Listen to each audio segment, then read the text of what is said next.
I received a complimentary review copy of Dice Splice from the publisher, so thank you to Sea Griffin Games. This is a review of not just one, but 3 piratey themed games, which are mechanically nothing alike, but they all have a similar sense of silliness and just feel to me like they belong together.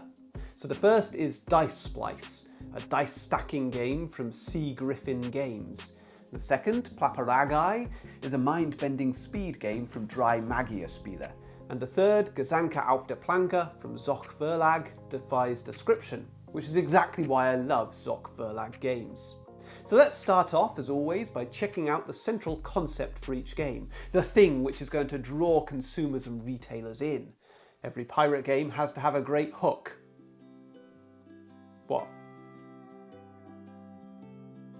Dice Splice is a game for 1 to 6 players, crowdfunded through a Kickstarter campaign in late 2020 and now available through the UK publisher's own website. On your turn, you draw dice from a bag, you roll them, and then start placing them onto the stack. Now you can place a die on top of any dice of matching symbol or of matching colour. If one of your dice matches a die already on the stack in both colour and symbol, then you must place that die first. If you have 2 matching dice available to you, you can place both together as a stacked pair. You may also choose to place a plank on the structure at any time in your turn. You aren't ever allowed to place dice onto rat spaces on the planks. If you roll the yellow dice, they have different effects depending on the results, so you might miss a turn, or might be forced to place a parrot at the highest point of the stack, or place a new plank at the base of the structure. If you ever manage to rid your hand of dice in a single turn, then you win the game instantly. Otherwise, the winner is the last player to place a die on the stack before an opponent topples it. Plapparegai is a simple card game for 2 to 6 players. Each player has their own deck of cards, and on your turn you reveal a card from your deck onto one of the 2 discard piles. The basic rule is that you must call out the colour of the animal shown on the card, but 2 colours are banned. And if the animal is the same as one of the banned colours, you instead call out the colour of its hat. If that colour is also banned, then you click your tongue. And if the animal you revealed matches the animal on the other discard pile, then you don't say a colour. Instead, you call out the animal. If you reveal a parrot with a speech bubble, you repeat what the previous player last said. And if you reveal a card with lots of parrots, then you say para and then a colour which isn't featured on the card and isn't banned. And finally, if both discard piles show parrots and one has a speech bubble, you race the other players to shout out "Piratel." If you make a mistake, you take all the cards on the table and add them to the bottom of your deck. The first player to run out of cards wins the game. Gezanke Auf Der Planke is for 2 to 4 players, and each player controls 3 pirates of one colour. On your turn, you roll 2 dice. You select the colour on one of the dice and push the matching coloured plank a number of spaces equal to the number of pirates on that plank. You then move one of your pirates to the plank matching the colour of the other die. If a plank topples off the ship, sending pirates overboard, the game's paused and all players must choose. Either place all of your pirates back on board, or take a number of gold coins as shown on the spaces occupied by your remaining pirates. Each time a pirate falls overboard, a shark fin is removed, and when all 7 have been taken, the game ends and players count up the coins they've gathered. The highest scorer wins. They all sound fun, right? Childish and silly. Nothing too serious here, but I have a lot of time for nonsense in games. Now, my journey with each of these games started rather differently. Zoch Verlag is my favourite board game publisher. Their booth is always one of my highlights of the Essen Spiele convention, and I usually end up returning with at least a couple of their games each year. This year, I couldn't make it to Essen, so I was delighted when Gezanke Auf Der Planke popped up on an online store in the UK. It looked really silly, with great table presence. I bought it knowing little else about it. There are some companies which I trust enough to make a blind purchase, and Zoch Verlag is one of them. Drei, magier, Spiele have produced many games in the same format as Plapparegai, and I'm a bit of a collector. The speed reaction games Cockroach Salad, Tarantula Tango and Dodolido share little in common with the flagship title from the range, Cockroach Poker, but they're very much in the same vein as Plapparegai. As with Gezanke Auf Der Planke, I bought Plapparegai with little upfront information. I simply trust the brand. Dice Splice was a different sort of deal. The guys from Sea Griffin Games contacted me directly to offer a review copy of the game. Now, I'm generally pretty sceptical of Kickstarters from unfamiliar publishers, but I really liked the look of the gameplay in this one. I enjoy stacking games. Tokyo Highway is great, and Bandu is one of my favourite games, and so is Rhino Hero Super Battle. But I certainly had room in my collection for more, so I accepted Sea Griffin's offer. I like the artwork on the cover of the game. It reminds me of Quentin Blake illustrations from Roald Dahl's books. The simplicity of the approach is charming. Dice Splice has a lot more humility about it than so many flashy Kickstarters. So upon receiving the games, which was the most exciting to me? Well, it had to be Gezanke Auf Der Planke with its awesome wobbly ship and its ridiculous premise. A couple of years ago I purchased Zoch's Schuttels, a ridiculous game about stock holding where you select actions by tipping tokens out of a cup. If you misjudge the motion, you end up tipping one token too many or one token too few, which is often the difference between hitting your desired location and ending up in some terribly punishing spot on the board. It was nuts. One of the most ridiculous games I've ever played, and I loved it. I really hoped that this new pirate game would be equally as ludicrous. The next step in the onboarding process is learning the rules and setting up the game. And Plapparagei was a dream to learn. Short rules, well explained. Drei magier have honed this process by repeatedly making very similar games. And at this point they know exactly how to get their message across. But I was impressed with the Dice Splice rulebook too. Newcomers to the industry often struggle with rules writing, but this rulebook was clear and easy to follow. The game itself is simple to learn and teach, and my wife and I were up and running with the game in no time. Gezanke Auf Der Planke was more of a problem. The rules were confusing, and they left me with lots of questions. I'm not sure whether it's a translation issue or the order in which the rules were written, but we muddled through our first game with lots of uncertainties about the order in which things were meant to occur. Of course, with a wobbling ship on the table, there's lots of scope for pieces sliding around or falling off accidentally, and the rules don't really account for the messiness of the experience. In subsequent plays, I did settle on a rule set which worked for me, and I'm sticking with it. I think we're playing the game as intended, but who knows? Nonetheless, I prefer to have certainty rather than arguments mid-game about differing interpretations from a rulebook. The first play of each game was fun, but subsequent plays showed up a few limitations to Gezanke Auf Der Planke and Dice Splice. Gezanke Auf Der Planke really only works smoothly with the full complement of 4 players. The 2-player game has players each controlling 2 colours of pirate and operating them independently, but combining the scores. Never really a particularly comfortable approach in a 2-player game. And the 3-player game uses a neutral player, which again generally feels a bit forced in most games.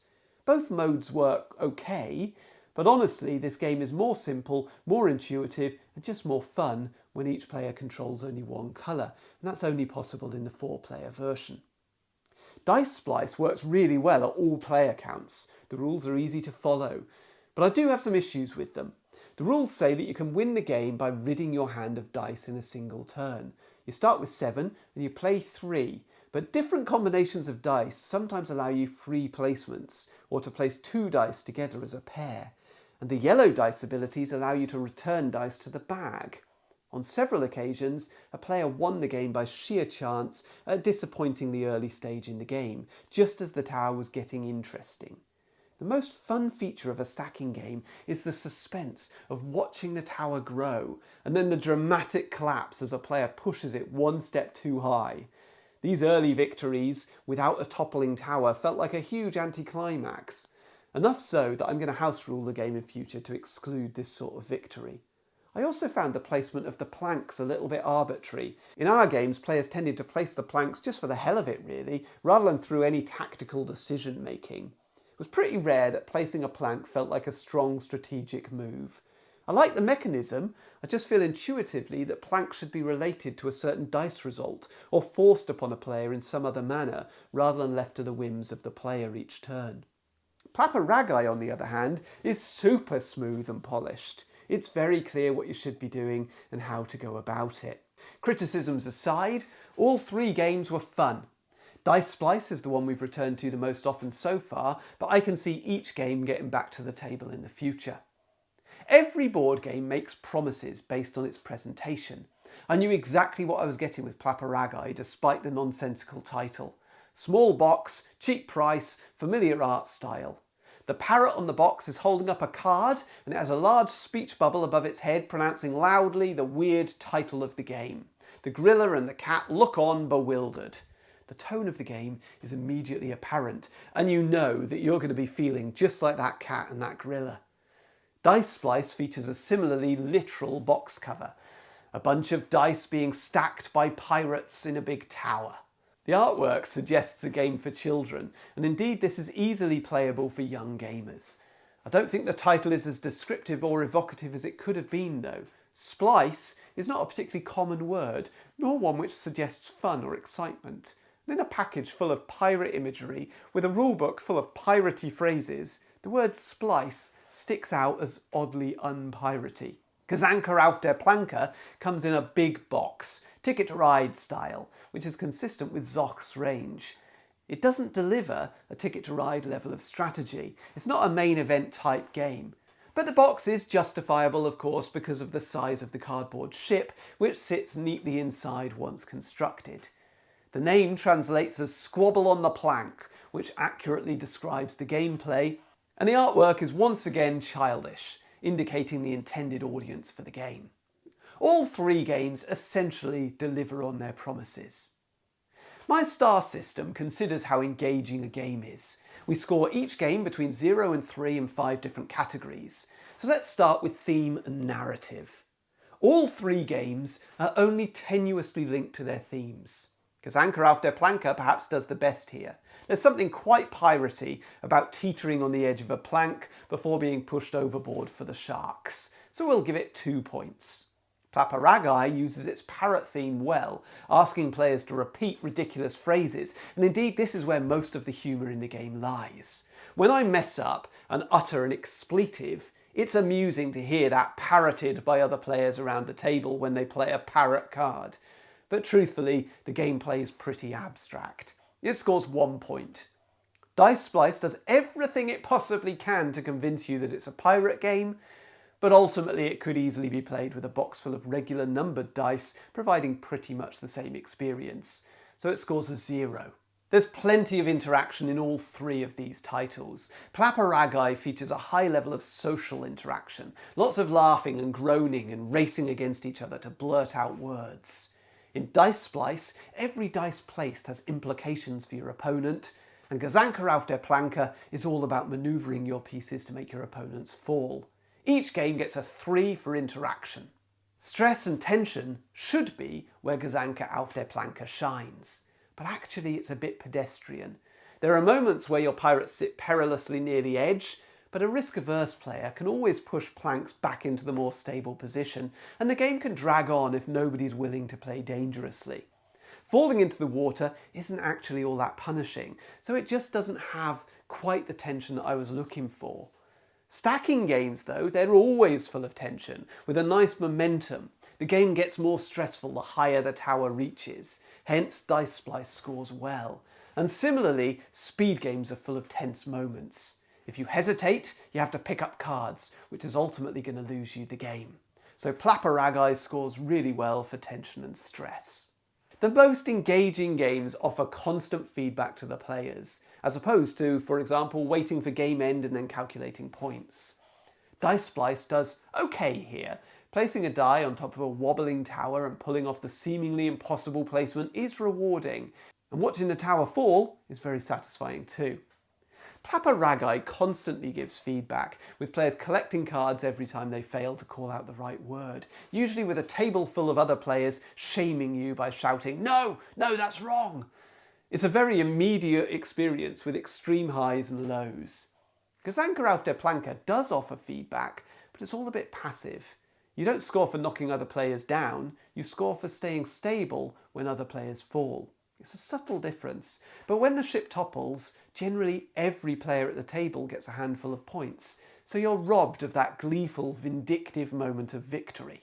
Finally, if you want a player to be engaged, you ought to have some meaningful choices in the game, by which I mean the game should feature a degree of skill and tactics rather than a high degree of chance. Dice Splice does feature choices about where to place your dice on the stack, but there isn't likely to be much head-scratching going on. It's a light game. Your choices in Gezanke Auf Der Planke do matter. Careful positioning of your pirates will determine whether you score well in the game. It has the feel of an abstract strategy game at times, as you attempt to outthink your opponents. Plapparagei is a hard one to score here because everything is done on reflex. You call things out before you have a chance to register the thought. But there's no doubt that it is a game of skill. You win or lose based on your ability, not based on chance. So I don't want to score it 0. Perhaps it's a flaw in my scoring system, so I'm going to give it a 1. So the final scores are in. We can now place the games on my engagement ladder. A score of 10 or above will propel the game to the top of the ladder and is likely to indicate a real favourite with me. Now there's a little proviso in my ladder system, whereby points are deducted if the game gets in the way of itself. Let's give an example.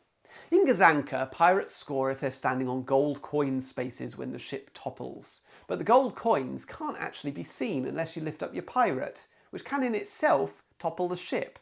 Now that's not an intentional choice. The rules say that the ship should only be toppled by the movement of planks or movement of pirates on your turn. It just seems like an oversight.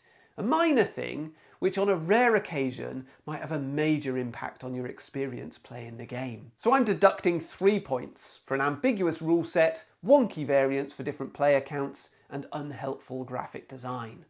So it's only Plapparegai which makes it over the engagement threshold, and truthfully, that's how I felt about these games. I had fun with Dice Splice and Gezanke Auf Der Planke, but I'm more excited about future games of Plapparegai. If we return to my product design checklist, are the games innovative? Pretty simple answer, no for Dice Splice, no for Plapparegai, they're twists on tried and tested classics. Gezanke, on the other hand, is delightfully peculiar. This is Zoch Verlag's stock in trade, and exactly the reason that I love them. I don't think we'll be seeing any Gezanke clones anytime soon, so this one is likely to remain a unique little item in my collection. Do they answer a need? Now, I don't think any of these games have really found a gap in the market or provide an experience which players were crying out for. Plapparegai and Gezanke are both solid new entries in familiar ranges and serve their publishers well.